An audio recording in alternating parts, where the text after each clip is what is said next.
Sveiki. Kadangi pas mus šiemet priaugo labai daug obuolių, tai aš kasdien darau kažką tai iš tų obuolių. Tai sultis spaudžiu, tai iškepu juos, tai obuolienę padariau, o šiandien aš susiruošusi daryti obuolių pyragą. Tai štai va mano 2 obuoliai. Taip, ingredientai tokie 2 kiaušiniai, razinkos, medus ir porą maišelių avižinių dribsnių. Štai. Na kągi, visų pirma, aš nulupsiu obuolius.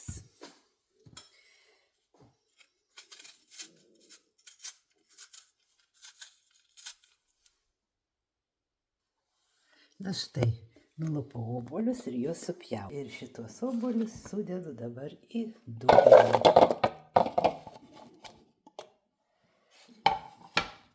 Taip pat į dubenį įberiu razinkas.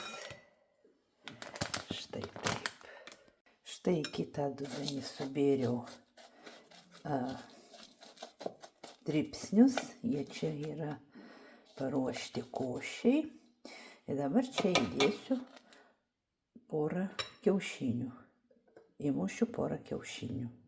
Ir viską labai gerai išmaišysiu.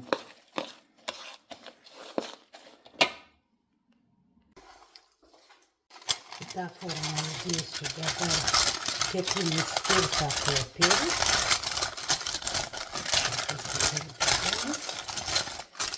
Aš jį apsiriksiu. Popierių dedu, kad išimti būtų geriau. Ir štai sudedu masę į kepimo formą.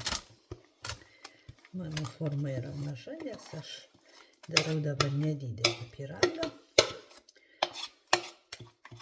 Mano šeima, tai mano vyras Gediminas ir aš, kad mums užtenka.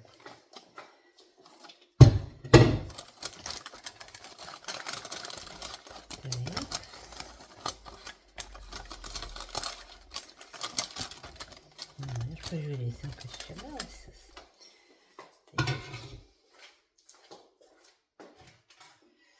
Kadangi labai tas popieris per didelis, aš jį apsiriksiu.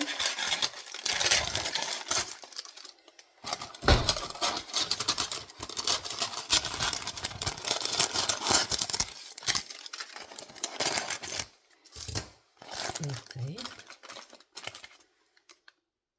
Na, o dabar pajungiau orkaitę 180 laipsnių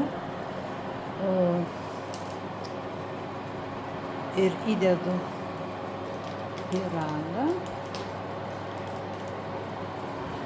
Įdedu pyragą 20 minučių. Manau, užteks. Jeigu neužteks, tai dar padidinsiu. Štai 20 minučių. Ir lauksim, kas čia mums gausis.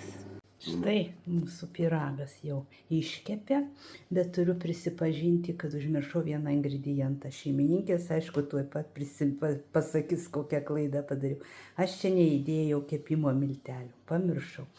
Na va, ir pabaigai aš tai įdedu tokių drožlių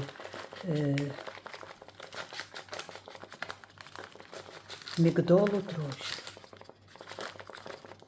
Tai va, dabar ragausim, o ten matosi keptas obuolys. Štai Gediminas jau ragauja pyragėlį, skanaus Gediminai. Pusryčiai su pyragėliu. Na štai dabar ragauju ir aš.